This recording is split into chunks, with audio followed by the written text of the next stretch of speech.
Good morning everyone. हम CO isomerism के बारे में पढ़ रहे थे। इसमें जो पहला टॉपिक था वो था ऑप्टिकल आइसोमेरिज्म। ठीक है, ऑप्टिकल आइसोमेरिज्म की परिभाषा आपने देख ली थी। ठीक है, ऑप्टिकल आइसोमेरिज्म जो होता है वो क्या होता है वो भी आपने देख लिया था। ठीक है, अब अपने स्टार्ट करेंगे कि इसके एग्जांपल, कि इसके ऑप्टिकल जो आइसोमेरिज्म होती है इसके एग्जांपल कौन कौन से होते हैं। तो सबसे पहले तो मैंने आपको ये बताया था कि जो ऑप्टिकल आइसोमेरिज्म है, प्रकाश के समाप्त है, वो कौन से कंपाउंड दिखाते हैं जिनके अंदर क्या होते हैं, कायरल सेंटर होते हैं। ठीक है, यानी कि असमित केंद्र होता है या क्रियल केंद्र होता है, वही जो कंपाउंड होते हैं वो प्रकाश के समाप्ता दर्शाते हैं। तो अब अपने इनका एक एक करके एग्जांपल देखते हैं। तो सबसे पहले जो एग्जांपल अपने देखते हैं कि ऐसे कंपाउंड जिनके अंदर क्या हो, वन कायरल सेंटर हो। ऐसे कंपाउंड जिनके अंदर एक क्या होगा, कायरल सेंटर होगा। ठीक है, एक ही कायरल सेंटर होगा या एक ही क्या होगा, असमित केंद्र होगा। जैसे इसका एग्जांपल ले सकते हैं अपने लैक्टिक एसिड। ये क्या होता है, लैक्टिक एसिड।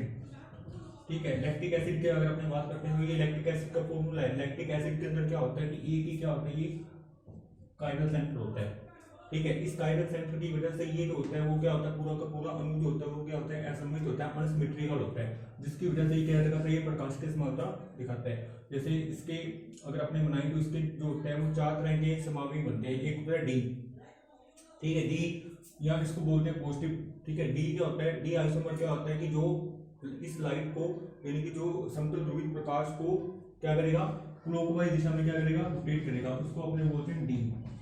और जो लाइट को एंटी क्लॉकवाइज दिशा में रोटेट करेगा उसको बोलेंगे अपने एल। ठीक है, और एक होता है रेशमिक मिश्रण। अब ये रेशमिक मिश्रण क्या होता है कि अगर अपने इन दोनों को 50-50% ले लें कि 50% क्या हो, डी फॉर्म हो और 50% क्या हो, एल फॉर्म हो, तो ये दोनों मिलकर क्या बनाते हैं, रेशमिक मिश्रण बनाते हैं। क्या बनाते हैं, रेशमिक मिक्सचर। ठीक है, अब ये जो रेशमिक मिक्सचर होता है ये क्या होता है, ये ऑप्टिकली क्या होता है, इनएक्टिव होता है। क्या होता है, ऑप्टिकली क्या होगा, ये इनएक्टिव। ठीक है, क्योंकि ये ऑप्टिकली इनएक्टिव क्यों होता है, देखो डी जो होता है ये प्रकाश के तल को दाईं ओर घुमा रहा है। ठीक है, ये प्रकाश के तल को बाईं ओर घुमा रहा है, लेकिन ये जो रेशमिक मिक्सचर है, ठीक है, क्योंकि इसके अंदर आपने दोनों तरह के कंपाउंड ले लिए, 50% डी वाले, 50% एल वाले। तो जो डी होगा वो प्रकाश की जो प्लेन पोलराइज्ड लाइट है, ठीक है, उसके तल को घुमाएगा क्लॉकवाइज दिशा में। ठीक है, और ये घुमाएगा एंटी क्लॉकवाइज दिशा में। ठीक है, तो दोनों के जो प्रकाश के गुण होंगे वो क्या हो जाएंगे, एक दूसरे से कैंसिल हो जाते हैं। ठीक है, इसलिए क्या होता है कि जो रेशमिक मिश्रण होता है वो ऑप्टिकली क्या होता है, इनएक्टिव होता है। ठीक है, ये तो था अपने हम ऐसे कंपाउंड जिसके अंदर क्या होता है, एक ही कायरल सेंटर था। ठीक है, जैसे लैक्टिक एसिड और इसकी तीन फॉर्म बनी थी, डी, एल और रेशमिक मिक्सचर। और रेशमिक मिक्सचर क्या था, ऑप्टिकली इनएक्टिव था। अगर अपने बात करें कि ऐसे कुछ ऐसे कंपाउंड भी होते हैं जिसमें क्या होता है, दो कायरल सेंटर होते हैं। ठीक है, वो भी क्या दिखाएंगे, प्रकाश की समानता दिखाएंगे, वो उनकी बात करते हैं। पहले अपने बात करेंगे ऐसे मतलब कि compound containing two chiral centre. ऐसे कंपाउंड जिसमें क्या होंगे, दो कायरल सेंटर होंगे, उसमें भी अपने पहले बात करेंगे इसकी कि वो दोनों कायरल सेंटर क्या हो, एक जैसे हो, दोनों कायरल सेंटर क्या हो, आइडेंटिकल हो। कंपाउंड के अंदर दो कायरल सेंटर होंगे लेकिन दोनों ही क्या होंगे, सिमिलर होंगे, आइडेंटिकल। ठीक है, एक जैसे होंगे। पहले अपने उनकी बात करते हैं। इसके एग्जांपल अपने ले सकते हैं टार्टरिक एसिड। ठीक है, टार्टरिक एसिड। ठीक है, टार्टरिक एसिड की टार्टरिक एसिड का फॉर्मूला है। ठीक है, इस टार्टरिक एसिड में देखो ये वाला कार्बन और ये वाला कार्बन, ये दोनों के कायरल सेंटर है।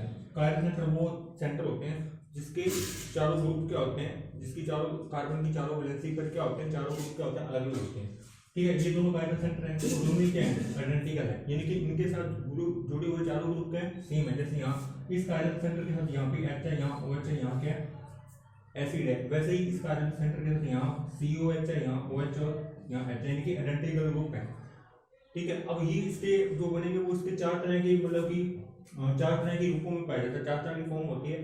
पहले जैसे एक फॉर्म ये होगी जिसमें OH और OH दोनों जो OH थे, ठीक है, जो आपका टार्टरिक एसिड होता है इसमें क्या होता है, दो OH होते हैं। और पहले अपने बनाएंगे जिसमें दोनों OH क्या होंगे, अपोजिट दिशा में होंगे। ठीक है, ये पहली फॉर्म बन गई। ठीक है, दूसरी फॉर्म में क्या होगा कि दोनों क्या होंगे, मतलब कि इसका क्या बना दिया आपने, प्रतिबिंब रूप बना दिया। ठीक है, इसकी मिरर इमेज बना दी। ठीक है, थर्ड में क्या बना दिया आपने, दोनों OH क्या हो गए, एक ही तरफ हो गए। पहले यहाँ पे दोनों OH क्या थे, अपोजिट डायरेक्शन में थे, यहाँ पे दोनों OH एक ही दिशा में हो गए, फिर उसकी क्या बना दी, मिरर इमेज बना दी। ठीक है, इस तरह से इसकी चार फॉर्म बनेगी। अब ये जो होता है वो इसकी चार फॉर्म कौन कौन सी होती है, जैसे यहाँ पे अपने तीन बनाई थी डी एल और रेसिमिक मिक्सचर, यहाँ पे क्या होगा, एक तो होगी इसकी डी फॉर्म, ठीक है, एक होगी इसकी एल फॉर्म, एक होगा यहाँ पे रेसिमिक मिक्सचर, और यहाँ पे एक फॉर्म और बनती है जिसका नाम होता है मीजो, ठीक है। ये होगा ये लास्ट वाले थर्ड और फोर्थ, ये दोनों की जो फॉर्म होती है वो कौन सी होती है, मीजो होती है, इनको अपने क्या बोलते हैं, मीजो, ठीक है। सबसे पहले डी की बात करें तो डी तो वही होगा जो प्रकाश के तल को दाईं ओर घुमाएगा, यानी कि क्लॉकवाइज दिशा में घुमाएगा। एल वो होगा जो प्रकाश के तल को एंटी क्लॉकवाइज दिशा में घुमाएगा, ठीक है। और रेसिमिक मिक्सचर दोनों का 50-50% ले लेंगे, ठीक है। रेसिमिक मिक्सचर क्या हो जाएगा, दोनों का अगर अपने 50% लेते हैं, 50% डी हो जाएगा प्लस 50% क्या हो जाएगा एल, ठीक है। तो ये बन जाएगा आपका रेसिमिक मिक्सचर। और रेसिमिक मिक्सचर क्या होता है, ऑप्टिकली इनएक्टिव होता है, क्यों, क्योंकि इसमें आउटर कंपनसेशन पाया जाता है। एक यहाँ पे टर्म आती है जिसको बोलते हैं आउटर कंपनसेशन, यानी कि हिंदी में बोलते हैं इसको बाह्य प्रतिकार, आउटर कंपनसेशन पाया जाता है। अब ये आउटर कंपनसेशन क्या होता है, आउटर कंपनसेशन ये है कि अगर अपने डी फॉर्म और एल फॉर्म दोनों की समान मात्रा लेते हैं, ठीक है, डी फॉर्म और एल फॉर्म दोनों की अगर अपने समान मात्रा लेते हैं तो डी फॉर्म के जो प्रकाश के गुण होंगे वो एल फॉर्म के प्रकाश के गुण को क्या कर देते हैं, कैंसिल आउट कर देते हैं, और जो पूरा जो यूटी होगा वो क्या हो जाता है, ऑप्टिकली इनएक्टिव हो जाता है, ठीक है।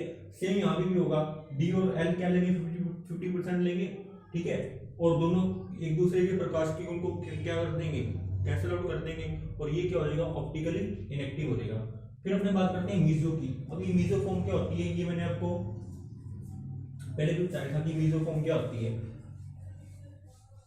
देखो मीजो फॉर्म जो होता है वो भी क्या होती है, ऑप्टिकली इनएक्टिव होती है, ठीक है। ये जो मीजो फॉर्म है ये भी क्या होती है, ऑप्टिकली इनएक्टिव। अब ये ऑप्टिकली इनएक्टिव क्यों होती है, क्योंकि यहाँ पे क्या पाया जाता है, ये होती है इसकी मीजो फॉर्म, क्योंकि मीजो फॉर्म में क्या होता है, इंटरनल कंपनसेशन होता है। क्या होता है, इंटरनल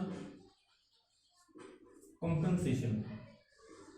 इंटरनल कंपनसेशन होने की वजह से क्या होती है, ये ऑप्टिकली इनएक्टिव होती है। अब ये इंटरनल कंपनसेशन क्या होता है, आंतरिक प्रतिकार क्या होता है, आंतरिक प्रतिकार। देखो अगर अपनी इसकी मीजो फॉर्म की बात करें, इस मीजो फॉर्म में क्या होता है, प्लेन ऑफ सिमेट्री होती है। क्या होती है, प्लेन ऑफ सिमेट्री, ठीक है। और मैंने आपको बताया था कि किसी भी कंपाउंड में अगर प्लेन ऑफ सिमेट्री या एक्सिस ऑफ सिमेट्री या सेंटर ऑफ सिमेट्री आ गई तो वो कंपाउंड कैसा हो जाएगा, सिमेट्रिकल हो जाएगा, और वो ऑप्टिकली क्या होगा, इनएक्टिव होगा, वो प्रकाश की समानता नहीं दिखाएगा। अब यहाँ पे क्या होती है, हॉरिजॉन्टल प्लेन ऑफ सिमेट्री होती है। क्या होती है, हॉरिजॉन्टल प्लेन ऑफ सिमेट्री, ठीक है। ये है हॉरिजॉन्टल प्लेन ऑफ सिमेट्री, जिसे मतलब कि इस तल पर अगर अपनी इस तलों को काटते हैं तो ये दो समान भागों में क्या हो जाता है, विभाजित हो जाता है, ठीक है। भले इसमें दो कायरल सेंटर हैं, ठीक है, एक ये रहा और एक ये रहा, ठीक है। उसके हिसाब से इसको प्रकाश की समानता दिखानी चाहिए थी, लेकिन इसमें होता है इंटरनल कंपोजिशन, मतलब इसमें क्या होती है, प्लेन ऑफ सिमेट्री होती है। प्लेन ऑफ सिमेट्री होने की वजह से इसका जो आधी भाग, ये वाला जो आधा भाग है, अगर मान लो मैं ये डी है, अगर मान लो क्या ये डी है, प्रकाश के तल को दाईं ओर घुमा रहा है, ठीक है, क्लॉकवाइज दिशा में घुमा रहा है, और ये इसको मान लेंगे अपने एल, तो इसके आधे भाग का प्रकाश के गुण है वो इसके आधे भाग के प्रकाश के गुण को क्या कर देगा, कैंसिल कर देगा, और ओवरऑल जो पूरा अणु हो जाएगा वो क्या हो जाएगा, ये ऑप्टिकली इनएक्टिव हो जाएगा, ठीक है। तो ये दोनों फॉर्म होते हैं मीजो। तो ये चार फॉर्म में पाया जाता है, एक डी, एक एल, एक रेसिमिक मिक्सचर और एक मीजो फॉर्म। और मीजो फॉर्म क्या होती है, ऑप्टिकली इनएक्टिव होती है, ठीक है।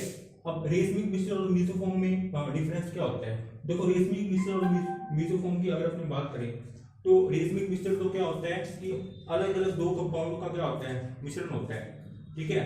जैसे 50% ये ले लिया, 50% ये ले लिया, अलग अलग कंपाउंड का मिक्सचर होगा रेसिमिक मिक्सचर। और जो मीजो फॉर्म होती है वो क्या होता है, इसमें सिंगल कंपाउंड होता है, जैसे मान लो आप ये ले लो, ये भी मीजो है और ये भी मीजो है, ठीक है। और दूसरा फर्क क्या होता है कि जो रेसिमिक मिक्सचर होता है, रेसिमिक मिक्सचर में क्या होता है, आउटर कंपनसेशन पाया जाता है, जिनकी बाह्य प्रतिकार के कारण वो क्या होता है, ऑप्टिकली इनएक्टिव होता है। और जो आपका मीजो फॉर्म होती है इसमें पाया जाता है इंटरनल कंपनसेशन, यानी कि आंतरिक प्रतिकार। आंतरिक प्रतिकार के कारण क्या होता है, ये ऑप्टिकली इनएक्टिव होता है। तो ये दोनों में फर्क होता है मीजो और रेसिमिक मिक्सचर में। उसके बाद अपने कुछ और एग्जांपल की बात करते हैं, ठीक है। ये जो था ऐसे मतलब कि ऐसा एग्जांपल लिया जिसमें क्या था, यहाँ पे क्या था कि ऐसे कंपाउंड लिए थे आपने, ऐसे मतलब कि दो कायरल सेंटर थे, लेकिन दोनों कायरल सेंटर क्या थे, आइडेंटिकल थे, सेम थे। अब अपने ऐसे एग्जांपल लेंगे जिसमें क्या होंगे, दो कायरल सेंटर तो होंगे लेकिन दोनों क्या होंगे, नॉन आइडेंटिकल होंगे या डिसिमिलर होंगे, ठीक है। Compound containing containing two dissimilar chiral centre. ठीक है, इसके अंदर अपने एग्जांपल लेते हैं, वो लेते हैं 2,3 डाइब्रोमो ब्यूटेनोइक एसिड, ये लेते हैं 2,3 डाइब्रोमो ब्यूटेनोइक एसिड, इसकी बात करते हैं।